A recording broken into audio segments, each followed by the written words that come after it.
President Trump says Iran has agreed to most of the United States' demands. I've defeated them militarily.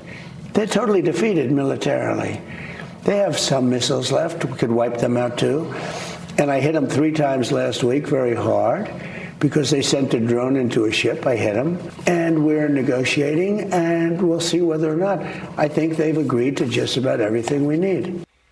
However, the Islamic Republic issuing a warning to oil tankers moving through the Strait of Hormuz that they must use approved routes or face a, quote, forceful response. Fox News contributor and former CIA station chief Dan Hoffman joins me now. Dan, good morning to you. So these negotiations right now, of course, aren't just about Iran's nuclear program. They're also over the Strait of Hormuz. And yesterday, Iran doubled down on their demand to control the routes that ships take through the strait.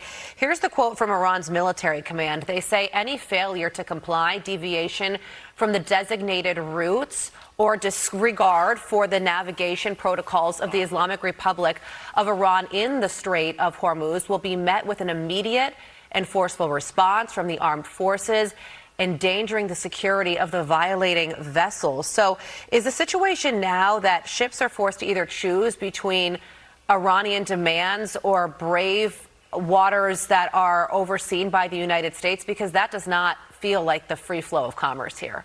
Yeah, it's not quite the free flow of commerce. Iran doesn't want to close the strait entirely because they need it open to export their oil. We've lifted the blockade, and so they are selling their oil at market prices, and that revenue is important to their regime, especially, obviously, the IRGC, which I believe will try to use that money to rearm and reconstitute their ballistic missiles and their drones.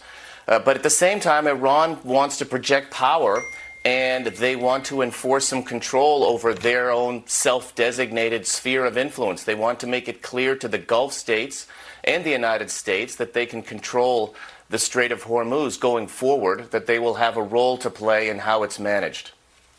Yeah, that's right. And President Trump said that he wants to give diplomacy a try, but there is, of course, a limit to everything. And these statements that Iran are making about the strait are obviously pushing it. So what would a military operation actually look like for the United States to regain control or gain control of the Strait of Hormuz if it comes to that? So first, I think it's important to emphasize we're in kind of an inflection point right now. I don't expect anything to happen between now, July 4th and July 9th, during the funeral for Ayatollah Khamenei. After that, the question is whether we head to negotiations, in real good faith negotiations, which we have not begun yet. There were indirect discussions in Doha, but nothing substantive about Iran's nuclear program. And of course, we've got to be concerned about their ballistic missile program and their support to proxy terrorists. Everything that was wrong about the JCPOA, the sunset clauses on Iran's nuclear program. President Trump will be held accountable for delivering something better. And as far as a military strike is concerned, the president reportedly was briefed this week about military options, and he chose to let diplomacy run its course for a little longer.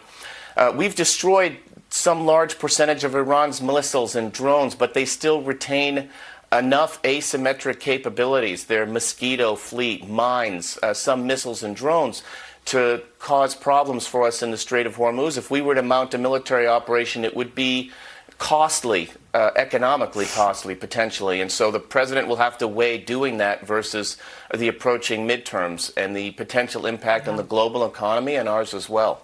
Dan, given your line of work, I'm sure that you've spent many 4th of July holidays overseas in various war zones, and we thank you so much for that. But also with that in mind, what would you like to say about America in honor of the 4th of July, Independence Day, and America 250?